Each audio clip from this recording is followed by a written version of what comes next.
Hi friends, welcome to the NPTEL course Strategy and Technology, a Practical Primer. We are in week 10 with the theme of Technology and Customer Centricity. In this lecture, the 47th in the series, we discuss the topic of technology and functionality. In certain product groups, the basic product performance parameters remain unchanged over the years. That is where the functionality remains durable over years, decades, and even centuries. Product configurations and functional deliveries may change, but the basic functions and customer needs remain. Technological obduracy occurs when firms become prisoners of their innovations and the resultant market domination, and refuse to develop or accept new technologies. In addition, commercial myopia occurs when firms begin viewing the costs and benefits of technology only through the financial prism. Innovative organizations are not only high on science and technology, but also smart in spotting failures early and using them as stepping stones for success. The bottom line in this and other cases, be it a watch, camera, or television, is that the basic product and function remain, but the product configuration and the functional delivery are significantly different. Companies have to guard themselves against technological obduracy and commercial myopia that could accompany. What is the interplay between technology and functionality? The history of modern enterprise, as we have seen so far, is built on innovative products and services. Each of these offers both need fulfillment and esteem fulfillment for the customers. So if you define competitiveness in terms of two factors, these are the following. Meeting the functional needs of the consumer in an exceptional manner. That is the first. The second is meeting the esteem needs of the consumer in a more elegant manner. What constitutes a functional need vis-a-vis an esteem need varies based on the product and the consumer. The very first time a product is invented and commercialized, it tends to get acceptance if functionality is assured. The first chunky cell phones of the 1990s and the current spooky VR headsets are examples. They are not the best VR headsets to have today. Similarly, those cell phones of Nokia were not the best cell phones to be had in one's hand. Yet they were accepted because the cell phone at that point of time provided a mobile functionality which was not at all available at that point of time. Similarly, the VR set is today providing a functionality which is not at all available by other means. However, as follow-on products are developed and introduced, competitiveness becomes a matter of enhanced product functionality, elegance, differentiation, and cost leadership. The ability of a firm to remain a leader depends on the capability to keep developing technologies organically within its core industry and to keep absorbing technologies from other related and unrelated industries inorganically. Only when this kind of virtual integration happens, this kind of integration with own development happens, you can see the products pushing the envelope in terms of innovation and customer satisfaction. In certain groups, the basic product performance parameters remain unchanged over the years. These two photographs tell the story graphically. The first ever automobile of a mechanical type and the current automobile of the most sophisticated type. From the time of the invention of the first automobile by Carl Benz, the fundamental parameters of the automobile continue to be traction and fuel consumption. The vehicle then had 4 wheels and a tractive mechanism. Even today, the automobile has 4 wheels and a tractive mechanism, and both have the same mobility as the purpose.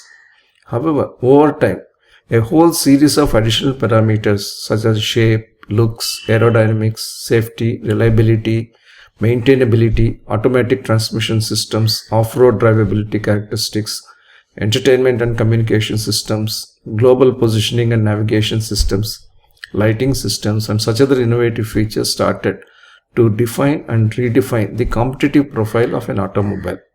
and that became applicable for different users characteristics and user profiles. So the products were segmented as were markets. Each of these has been stimulated by advancements in related sciences and technologies. The bottom line in this, as well as any other case of this nature that can be thought of, be it a watch, camera, or television, is that the basic product and function remain, but the product configuration and the functional delivery are scaled up and differentiated with time. There are some examples of functions remaining and products changing. And that change happens with step function improvement in the functionality. However, there are these cases where even though the function remains the same, the product gets substituted by a new product or gets supplemented by other products due to technological and competitive forces. Examples for product getting substituted by a new product: transistor radio getting substituted by digital radio, dot matrix printer getting substituted by inkjet printer, and inkjet printer by laser printer, box type television by flat panel television. These are the examples of one product getting substituted by a new product in the same genre but with significantly upgraded or novel technology. Examples for product getting supplemented by a new product: we have a fixed telephone. We used to have it 100% in the past. Now we have only to some limited extent. The fixed telephone is now supplemented by cellular phone. Desktop computer is not only upgraded through new technology but also is supplemented by laptop and tablet. We have a wristwatch which is now supplemented by digital watch. Other examples for products getting supplemented by new products are photo stands by digital photo frames, incandescent bulbs by fluorescent lamps, compact fluorescent bulbs and LED lights, fountain pens by ballpoint and roller point pens, tea leaves by instant tea bags, and bottled drinks by canned drinks, to quote just a few. Functions remain, products change. Another set of examples. In a related manner, products that are supplemented and hence are under the threat of losing product hegemony attempt to modernize and reinvent themselves. Mechanical watch industry has been discussed by me on a couple of occasions in this series of lectures. To point out one factor of that, mechanical watch industry reinvented the mechanical watches through superior craftsmanship. That was one way in which it remained in business despite the decades of competition from quartz and digital. Fountain pen industry started focusing on premium craftsmanship. Camera industry has been focusing on taking photographic images but began getting competition from the cell phones, and the cell phones enabled quick upload of photos through cellular or wireless network. You not only capture a moment but you share a moment simultaneously. That was a wonderful stride in terms of social networking through memories. The camera industry initially attempted to retain its competitive edge through more sophisticated lens and shooting options. With the integration of high-quality cameras in all cell phones, the camera industry began to introduce cameras with wireless capability to enable users upload pictures and films to the net or share with friends. So cell phone took the camera and took business away from the cameras. Cameras have now upgraded themselves in terms of technology and also upgraded themselves through net connectivity so that the offense from the cell phones is minimized. It was a defensive strategy. Now 360-degree cameras are the new competitive reinvention. Just as the theaters are trying to fight the OTT movement through better theatrical features, cameras also are trying to invent more creative and more powerful imaging and image capturing methodologies so that they will retain such competitiveness over cell phone based cameras. Thus, while the functions remain, the synergy of different industries can take the core products and functions to high levels. Synergy of industries occurs in several ways. Two types of industries synergize the products. Infrastructure or platform industries is the one set. The other set is the functional or enabler industries. Telecommunications is an example of the former, that is an infrastructure industry synergizing various other industries. Sensors is an example of the latter, that is an enabler synergizing other industries. Both provide great synergies to the core products that are offered by other industries. The inter-industry synergy has been the key driver of Industry 4.0. When you look at the telecommunication example, there are several products that are synergized by the telecom industry. Computing, operations, internet, communication, connectivity, including the latest movement of work from home and remote working. Had the telephone infrastructure been not robust enough, providing for huge data movement and uploads, downloads, etc., the work from home situation would not have been a telling protection against the COVID-19 pandemic. Similarly, the sensor industry is synergizing several other industries: smart devices, automobiles, AV devices, white goods, machine tools are getting revolutionized by sensors. And sensors themselves feature chips. Through the sensors as well as independently, semiconductors are revolutionizing various other industries, including automobiles. A lack of semiconductors has led to a decline of 10 to 30% in several automobile companies the world over. As an additional example, paint industry synergizes automobile as well as construction and decoration industries. Motor industries synergized every device that involves rotational movement, from the smallest micro motors to the largest turbines. But where does this technological obduracy come? At times, however, innovative firms tend to be prisoners of their own innovation and the resultant market domination. The threat of substitute product, the threat of new entrant, and the threat of industry rivalry do not seem to impact those companies. Not many firms undertake a systemic and systematic review of their technology strategy based on the 5 forces model, in which the above 3 important forces are reflective of the technological movement that is taking place or that could take place. Similarly, they also do not put much focus on cost leadership, product differentiation, and niche. An analysis of the 3 forces I spoke about, that is substitute product and new entrant and industry rivalry, should actually dictate the formulation of the competitive strategy of a firm, and that would result in the above 3 generic strategies. Even in companies that have a robust long-range planning process, the analysis tends to be more introverted than extroverted, and this prevents an objective analysis of the impending competition. The ability of the company to listen to the vendors and customers and watch the competitive moves of the other players is a vital ingredient of such a proactive approach on the part of companies. This is one reason for Porter suggesting competitor analysis and market signals as critical components of a long-range planning exercise. The prescription, as we have discussed in some of our earlier lectures, has, however, fallen short of the required technology orientation. This has been a reason why my lectures provided additional frameworks to study technology and incorporate technology as one of the important competitive benchmarks. We will cover more of it in this lecture. The discussion in this lecture so far has supplemented the theory of competitive strategy with a new theory of technology-specific competitive forces and generic technology strategies. This happened in my last week's lectures. Let's now see the technological obduracy of a firm. We so far exhorted firms and individuals to be technologically innovative and technologically modern. But we also need to define technological obduracy so that people are shaken out of their intransigence in terms of not upgrading their own technology. The casual and smug approach by which firms suffer from a fixation with their dated core technologies and reluctance towards new technologies and investments may be defined as the technological obduracy of a firm.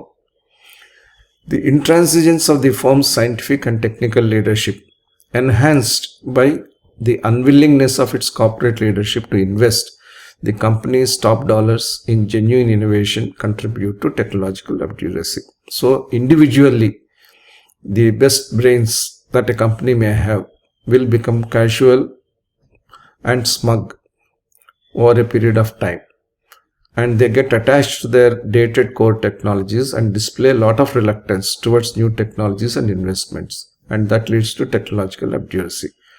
Technological obduracy also happens when the leaders are not willing to invest significant amounts of money in innovation. So everybody is forced to stay in the technology framework that has been laid down several years ago. The early gains of market expansion and penetration due to greater sales and marketing efforts provides an unreal estimate of the product's life cycle to such firms.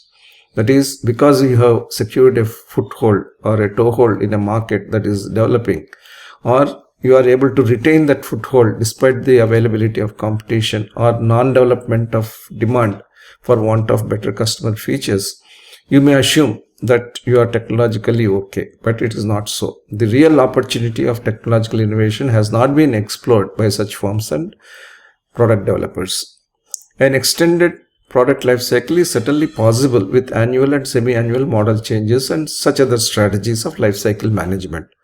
However, such strategies only temporarily insulate a company against competition or a product against competition. It will only mask the vulnerability of the firm's core technologies to more innovative and intuitive technologies that may mean a step function change in the technology as well as the functionality, with resultant step function change in the consumer experience. So technological obduracy must be eschewed at all costs. When you have technological obduracy, fortunately or unfortunately, we have a double whammy with commercial obscurity. After 120 years of life, Eastman Kodak, the greatest imaging company ever, became a faded memory in 2012 as it was constituted at that time, filing for bankruptcy. Eastman Kodak failed to leverage its core competencies and capabilities in photography chemistry to expand into emerging industries, as other late 19th century American companies could do. More importantly, it failed to recognize in time the advent of digital photography and its role in and potential gain from the internet revolution. Over time, Kodak rested on its once pioneering technologies and failed to come up with new versions of its products that would have fended off competition from the new innovators such as Sony and several others. And even when a bright engineer within the system produced a digital camera, the company simply refused to support. Such technological obduracy, coupled with the ebbing of the entrepreneurial spirit of Kodak, led to the demise of the company.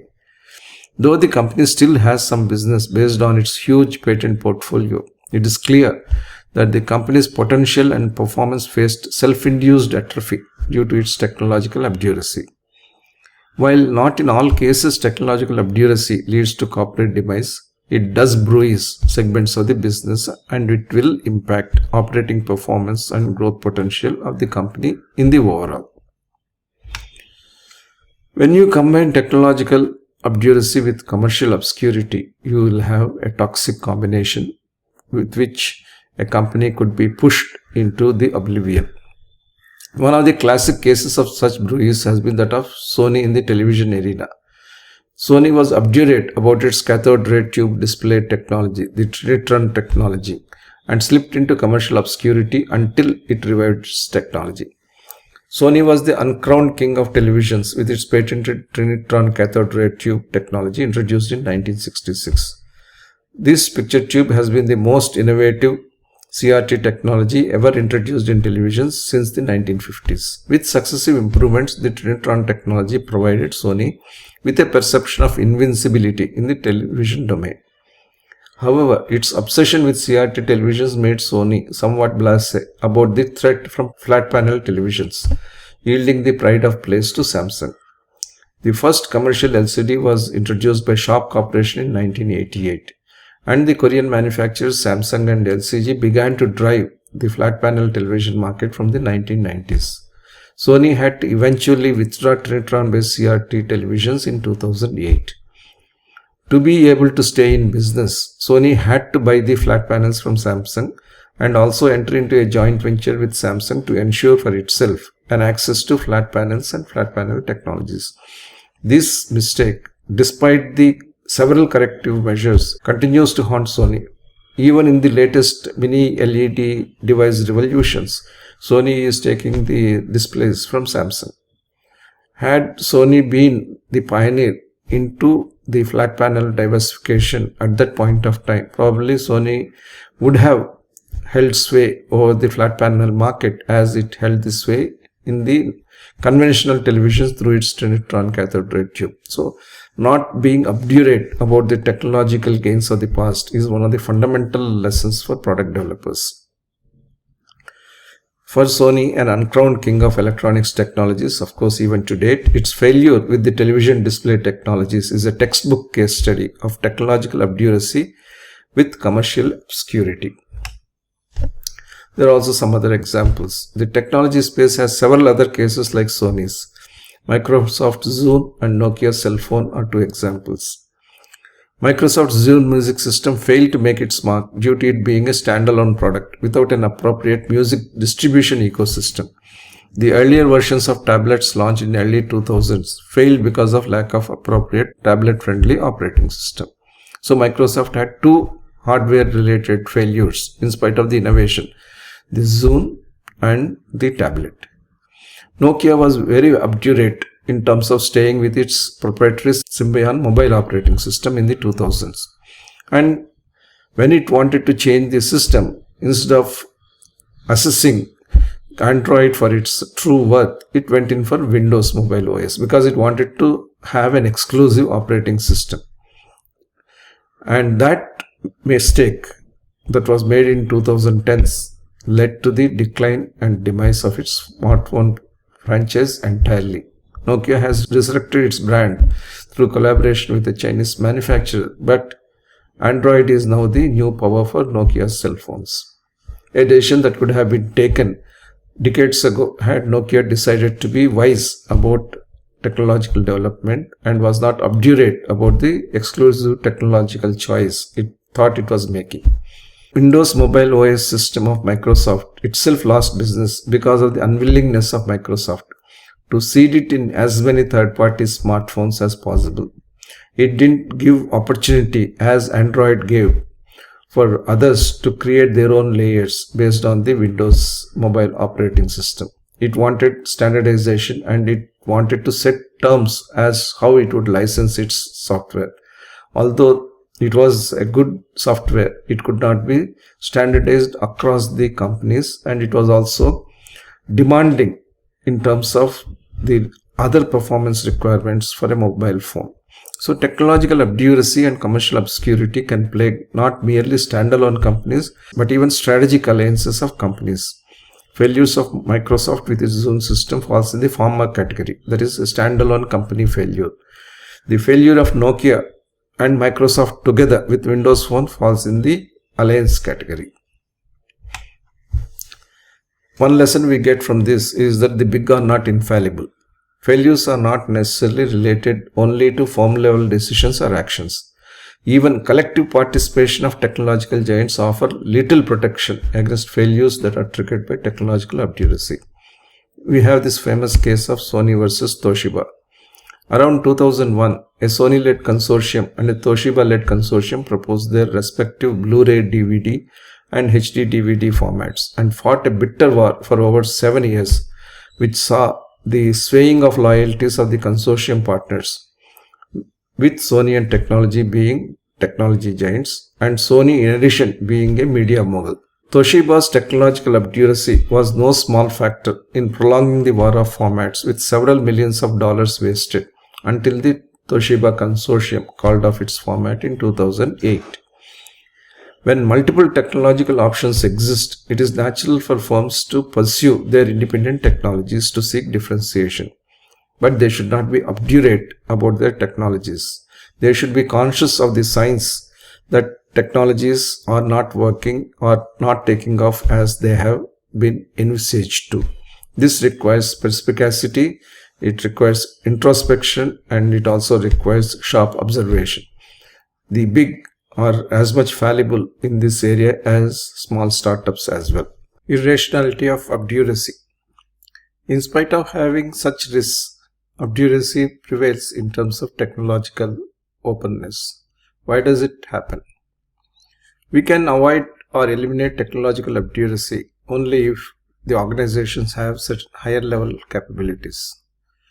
One of these, and one of the most important ones, is the ability to integrate inputs and skill sets from different domains, including vendor base and the marketplace, to create new products and services. A 360-degree appreciation of whatever is happening and must happen in the ecosystem must be known to the developers. Second, there should be an entrepreneurial and innovative mindset at the leadership level to establish and nurture an organization that thinks and acts ahead in technology. Thirdly, an organizational culture and mindset that encourages patenting and publications by scientific and technical personnel with appropriate intellectual property protection. An introspective and objective ability on the part of the company to analyze its products and services, abort any projects themselves if they are meeting the goals. To be able to have these four features, an organization must have an elevated level of leadership and also an elevated cultural system. Quite apart from R&D departments refusing to give up on their developments because they are attached to those developments, a host of issues relating to organizational and leadership rigidities contribute to such technological obduracy. The irrationality of obduracy may be clear to all of us, but the cultural fog in organizations prevents the insiders from making the right decisions.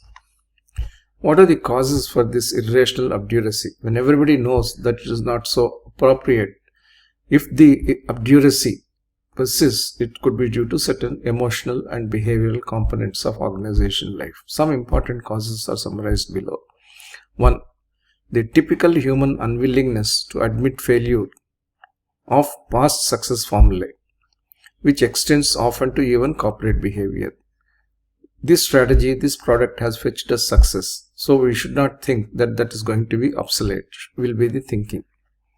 Second, being sold on one's own success beyond contemporaneous relevance. Past, as we say, is not a precursor to the future in all facets. Just because we have succeeded in a particular manner until now, it doesn't mean that the same strategy, the same product will get us similar success in future. The typical managerial fallibility of not wanting to give the best to the consumer until the consumer or regulator demands or the competition provides a more impressive and more immersive experience. The fourth, a general lack of culture of innovation, accentuated by an authoritarian and unforgiving style of leadership. That also makes an organization averse to experimentation. And if there is no experimentation, there is no innovation. Non-availability of processes in the organization to analyze the risk-reward aspects of new product developments. That is also an important cause for irrational obduracy. This feature makes an organization risk-averse, and there is a resultant propensity to stay in the comfort zone. The behavioral aspects of obduracy would need to be addressed first by the leadership introspectively, following it up with an organization-wide review prior to launch of major projects of technological innovation in a top-down manner. As opposed to the technological obduracy and its irrationality, innovation has a lot of rationality. And if you have innovation, it will prime the organization for continuous and sustainable growth.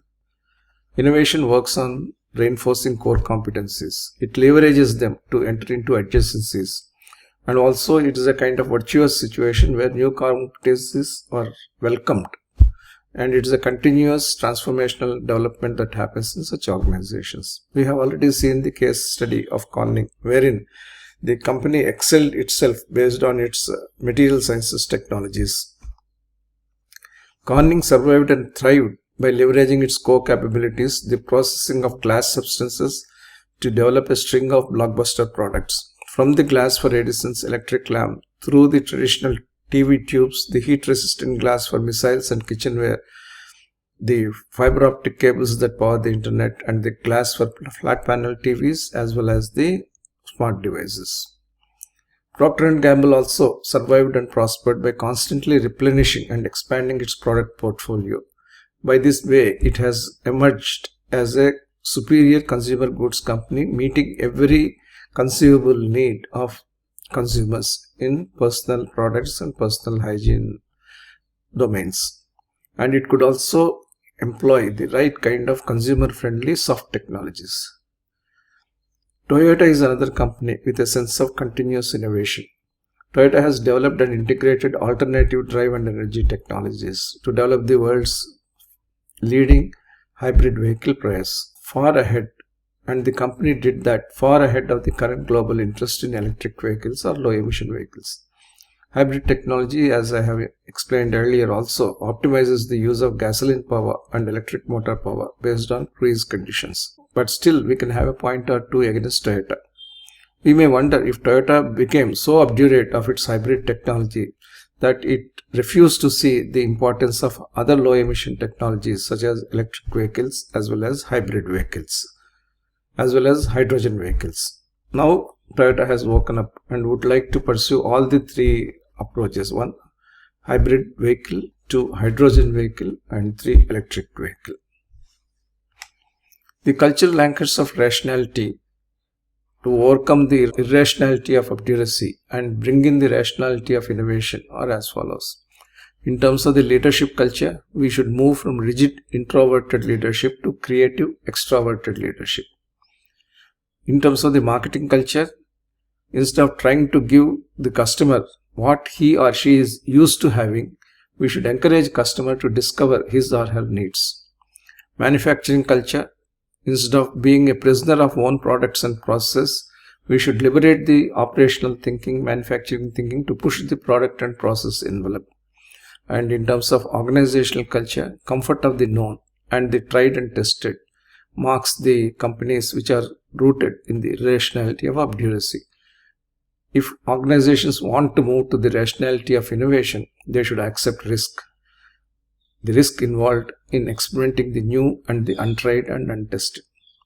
Inclusive leadership culture has open discussion of data and viewpoints, is introspective and reflective in its approach, and deploys rational technological evaluation and option choosing mechanisms.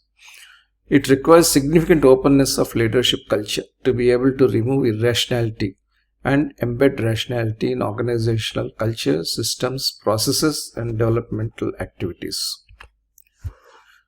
There is always a rational risk-reward balance which leadership must look at. Innovation does come with fallibility, that is the risk of failure. It is important for R&D leaders and CEOs to determine when the risks outweigh rewards and when projects should be course-corrected or abandoned based on such reviews. Innovation rests on research and experimentation as much as on hypothesizing and serendipity. It is not that all of Apple products have been roaring successes. Neither have all the successive versions of Windows software been equal or increasing successes. But at the same time, we need to focus on the success points of successes, overcome the weaknesses of the failed products. That way alone, we can get better risk-reward relationship in innovation. Innovative organizations, besides possessing the requisite scientific and technological skills, have the intuitive ability to spot failures early. They know what's going on wrong and use them as stepping stones for future successes. But for this ability, Sony would not have been able to come back into the game of televisions with the Bravia series of flat panel televisions, making strides comparable to Samsung and LG, who pioneered the LCD and OLED flat panels. Similarly, Microsoft was able to develop better Windows OS and also achieve hardware successes in Xbox series of gaming devices and Surface series of tablet computers because innovation was embedded in the organizational DNA.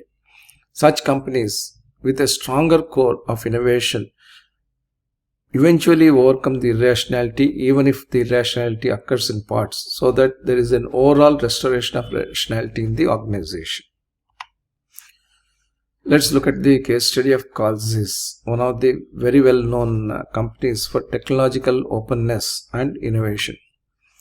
It is an industry of imaging that Zeiss specialized in. It was founded in 1846. The founder has the name Zeiss. It is headquartered in Germany with a revenue of 6.4 billion and net income of 1 billion. It is a corporation that is limited by share ownership, and globally it has 31,000 employees. It has plants in USA as well as in Israel. Market capitalization 15.8 billion. roughly about 2.5 times the revenue. Its products include semiconductor lithography equipment, light products, electron and ion microscopes, medical devices, eyeglasses, binoculars, and camera sensors, various other optical equipment. Zeiss is one of the important camera module suppliers to smartphones. It shaped its markets with innovation. It had a process of trial and error in optical production. Yet, the company rewrote the history of the high-tech group of companies founded back in 1846 with continuous trial and error. The business partner of the company founder turned the method into a systematic scientific technique of winning based on analysis of successes and failures. With that, the foundation has been laid 170 years of ongoing innovation at the parent site and then moving on to other locations. Now, Zeiss is creating a framework that is required to ensure that it can continue to develop market-shaping innovations in the future, both for the company and for every single employee. Zeiss stands for Technology and Innovation Leadership in Imaging Industry, and it aspires to shape the markets through innovation. Zeiss is one of the very few companies which has undertaken innovation in the surgical area. 1 in 6 people rely on some form of corrective lenses, be it glasses or contact lenses. As a pioneering innovation in the eye care industry, the Relax Smile, small incision lenticule extraction or keyhole laser eye surgery procedure was pioneered by Zeiss Meditech. This cutting-edge surgery technique is considered the next generation laser eye surgery because it is much less invasive compared to the traditional methods and allows correction of even higher myopic prescriptions than was previously possible.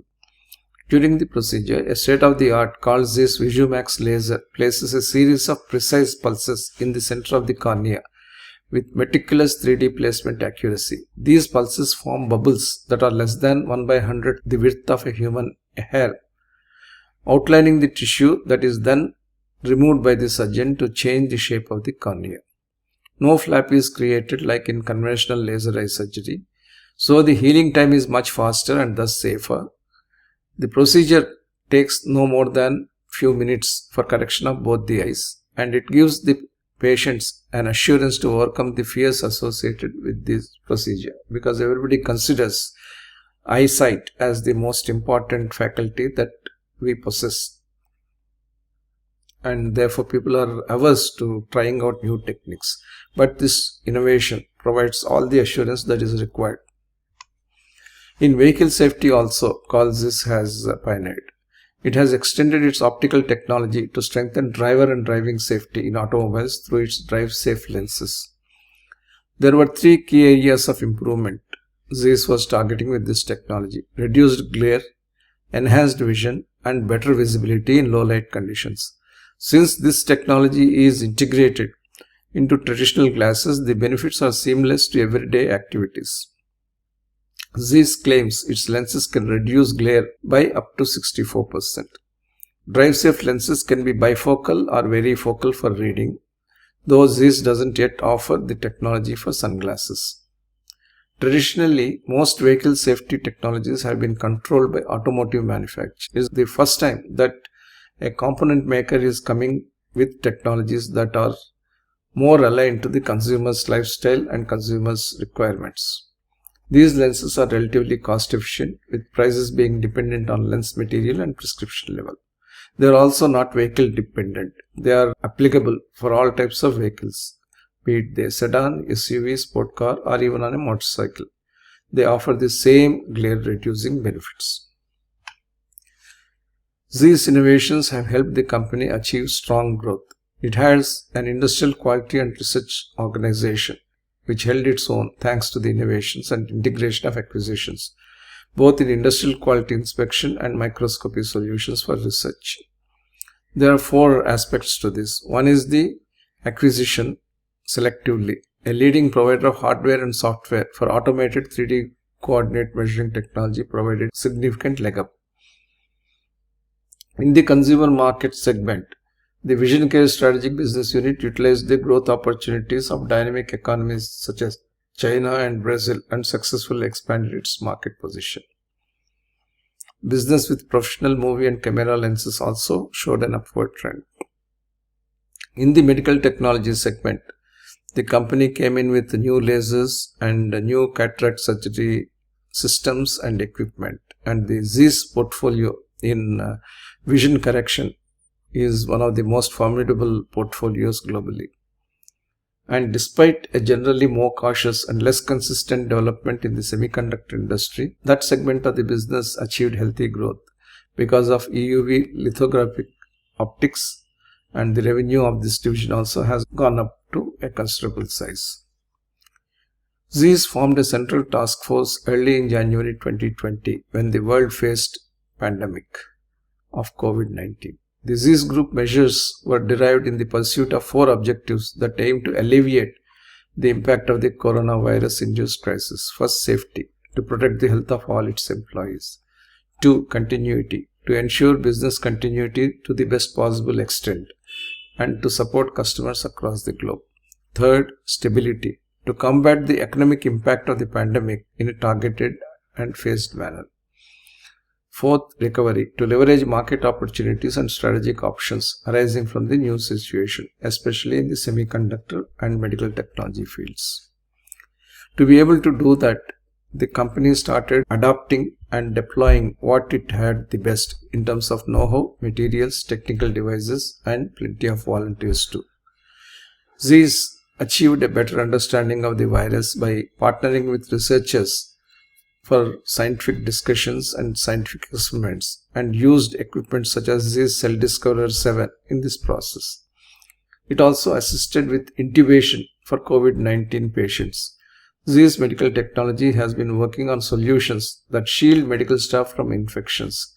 The Zeiss Neura video laryngoscope, for example, enables healthcare workers to maintain a greater distance between themselves and the patients, thereby reducing the risk of infection. Zeiss is now committed more than ever for shaping a bright future for itself based on technology and innovation. A new digital innovation site was established in Dresden, and it will operate as the digital innovation arm of Zeiss. It has also forged a global partnership with Microsoft so that the best of information technology and medical technology could combine to deliver world-leading products. It also has redefined the digital workflow. Using the platform, more solutions are coming up, such as Zeiss Cirrus 6000 and Zeiss Glaucoma Workplace. Zeiss Lightsheet 7 is a new lightsheet fluorescence microscope which is founded on the unique illumination principle. It enables fast and gentle image of large living organisms as well as tissue and cells as they develop. Zeiss Smart Life is a new eyeglass lens portfolio that is fit for a networked lifestyle, and it will meet all kinds of visual requirements that we encounter viewing the computers, viewing the machines, the day-to-day life in all types of light conditions and so on. The German Future Prize 2020, 2 Zeiss firms made the shortlist reflecting the innovation that exists in the company. One was the robotic visualization system and the other was the futuristic medical technology system. Zeiss continued to post good financials despite competition that came from certain Japanese manufacturers, and in 2021 it increased its revenue further. SBU unit related to ophthalmic devices bolstered itself through strong growth, 30% increase in the revenues. The microsurgery strategic business unit also returned to stronger growth in the third quarter, and accelerated delivery of sales happened. So calls this an example of how innovation and technological openness and a culture of supporting good risk-reward relationships helps a company become a global leader in the field it has chosen to operate in. These are the keynotes related to various mentions I have made. Thank you. Look forward to seeing you again.